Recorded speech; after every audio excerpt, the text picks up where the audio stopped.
पर जिसका विश्वास भरोसा अगर पक्का है तो शंकर देते जरूर हैं, ये निश्चित है, देते जरूर।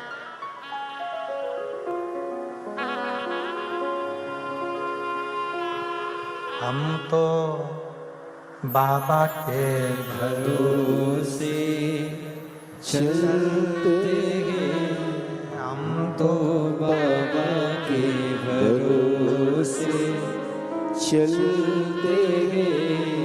ये दुनिया वाले जलते हैं, ये दुनिया वाले जलते हैं, भोले बाबा के भरोसे चलते हैं, डमरू वाले के भरोसे चलते हैं।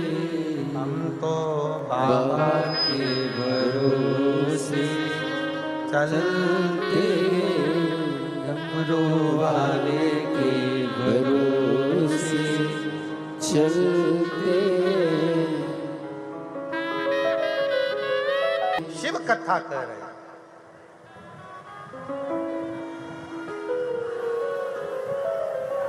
सावित्री ने एक प्रश्न नारद जी के सामने खड़ा कर दिया। सावित्री, और मेरी जीजियों सावधान होकर सुनिएगा जरा, इस प्रश्न का उत्तर बड़ा विचित्र है। सत्यवान और सावित्री की कथा तो आपने बहुत सुनी होगी, पर इस प्रश्न पर सावित्री का संवाद जोड़ा हुआ है। इस प्रश्न सावित्री जी कहती हैं नारद जी से, नारद जी तुम कहते हो कि, नारद जी आप बोल रहे हो कि तुम्हारा पति आज ही के दिन 1 वर्ष में चला जाए, आज ही के।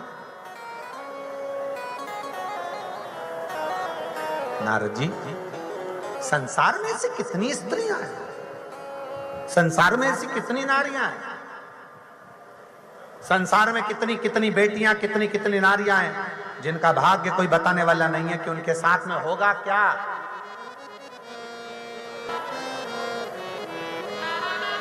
नारद जी के मन में ये बात अड़ गई, देव ऋषि नारद के हृदय में ये बात चुभ गई। नारद जी चल चले।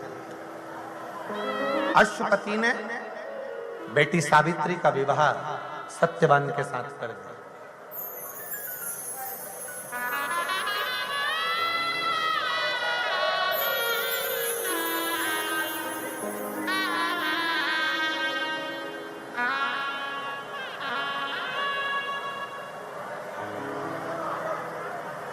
और जब सत्यवान के साथ में विवाह हुआ, पर सावित्री के मन में यह बात अड़ी रही कि मेरा पति 1 वर्ष में जाएगा। 1 वर्ष दिन निकलते गए, निकलते गए, निकलते गए, निकलते गए। एक दिन सावित्री ने अपने ससुर से पूछा, ध्रुमसेन से, राजा ध्रुमसेन से पूछा कि महाराज, ससुर जी, पिताजी, एक बात पूछना है। देखिए, आज बड़ी सावधानी से कथा सुनिएगा। सोमवार, प्रदोष और शिवरात्रि की कथा है।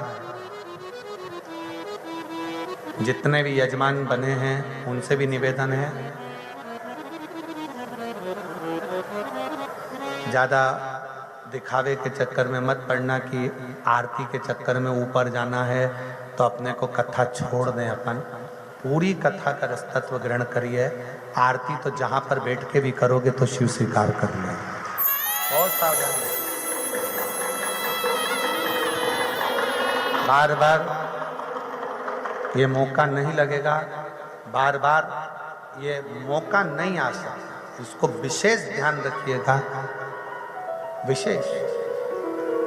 और आपसे ज्यादा जरा ध्यान रखो कि ये धूप में जो बैठे हैं सुबेरे 7-8 बजे से, जो एक जैसी छांव नहीं है उनके ऊपर, धूप में एक जैसे बैठे हैं छोटे छोटे बच्चे, जरा देखो आप लोग एलईडी पर या टीवी पर नज़ारा देख रहे होंगे, जो धूप में बैठे हुए चिलचिलाती सुबह से छोटे बच्चे, बुजुर्ग, बड़े, अंदाजा लगाइए कि कितने विश्वास के साथ बैठे होंगे, बहुत सावधानी से सुनिए।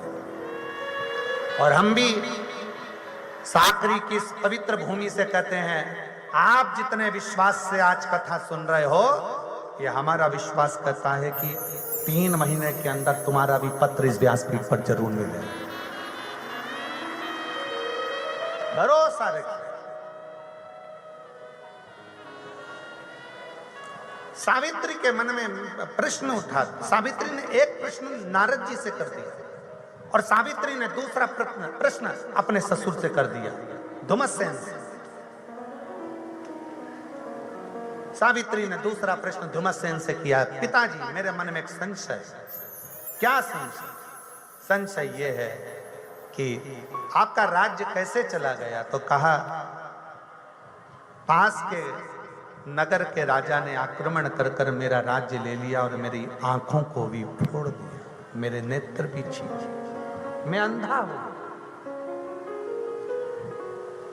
दुनिया का कोई व्यक्ति अगर आपको बर्बाद कर देता है तो चिंता ना करना, आप शंकर पर विश्वास पूर्ण रखना, वापिस आबाद हो जाओगे।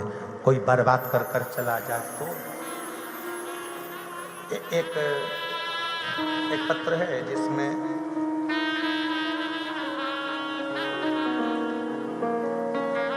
एक बहन धूलिया से पैदल आई है, करी और विनय करा, आ जाओ बहन एक बेलपत्र ले जाना, आ जाओ। जिस दिन पूरा कर्जा चूक जाएगा, वापिस मेरा मकान, मेरा घर, मेरी दुकान वापिस अच्छे से हो जाएगी। मैं पैदल चलकर कथा के पंडाल तक पहुंचूंगी। आज मैं बाबा को प्रणाम करने आई हूं।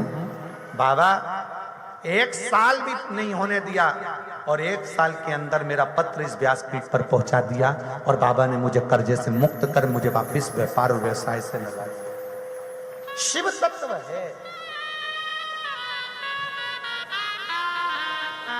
आप किसके आश्रित होकर आए? आप सीहोर वाले महाराज की कथा सुनने के लिए नहीं आए हो जीजियों।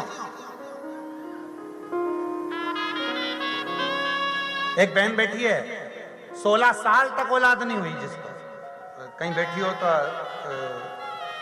अपने बच्चे को लेकर आ सकती है। 16 साल जिसको औलाद नहीं हुई, 16 साल तक।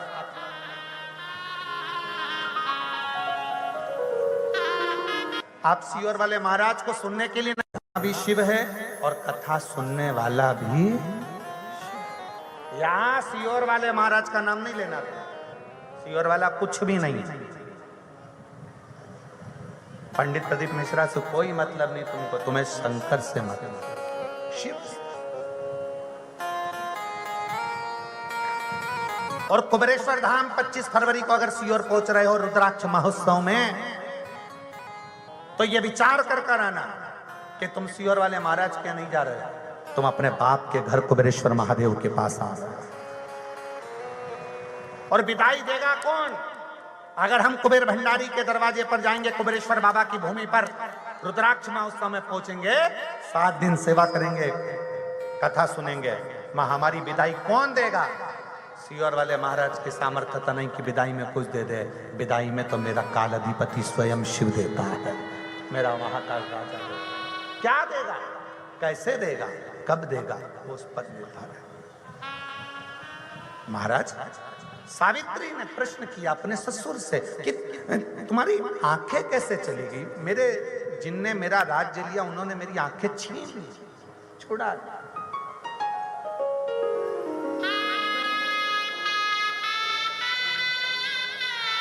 महाराज ठीक है, पर एक बात पूछना चाहती हूं, एक बात पूछना चाहती हूं।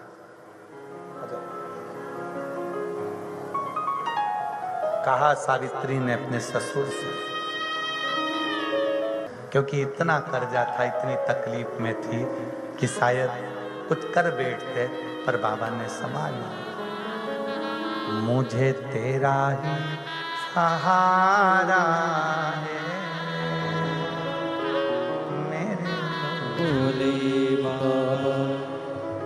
कब से खड़े हैं झोली पसार, क्यों ना सुने तो मेरी पुकार। कब से खड़े हैं झोली पसार, क्यों ना सुने तो मेरी पुकार। मुझे तेरा ही सहारा मेरे भोले बाबा, मुझे तेरा ही सहारा है मेरे भोले बाबा। मुझे तेरा ही सहारा है मेरे। आत्मा ने तुमको बहुत सुंदर शरीर दिया है ना, उस सुंदर शरीर का सबसे बड़ा प्रयोग है भगवान का भजन करना, भगवान का स्मरण करना और भगवत नाम का जाप। कब तक देखेगा? पशु भी मेरे अधीन होगा।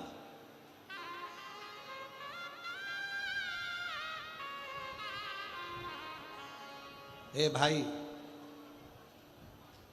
एक काम में डूबा हुआ व्यक्ति तुम्हारे अधीन हो सकता है सुंदरता देखकर,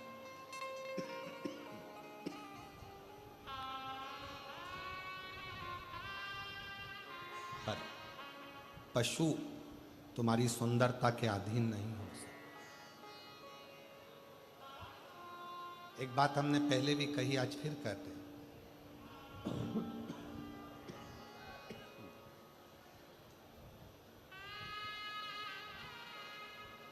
तुम कितनी भी अंग्रेजी पढ़ लो, कितने भी वीआईपी बन जाओ, और कुत्ता तुम्हारे पास में तुम्हें काटने के लिए आए और तुम उससे कहो please please please please please,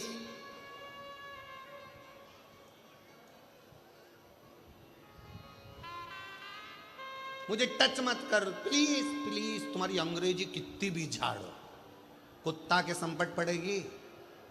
कुत्ता के समझ में आएगी? कुत्ता को तुम कितनी भी अंग्रेजी बोलो वो नहीं समझ सकता, पर कुत्ता के लिए तुम्हें हिंदी की एक भाषा का प्रयोग करना पड़ेगा, हाट।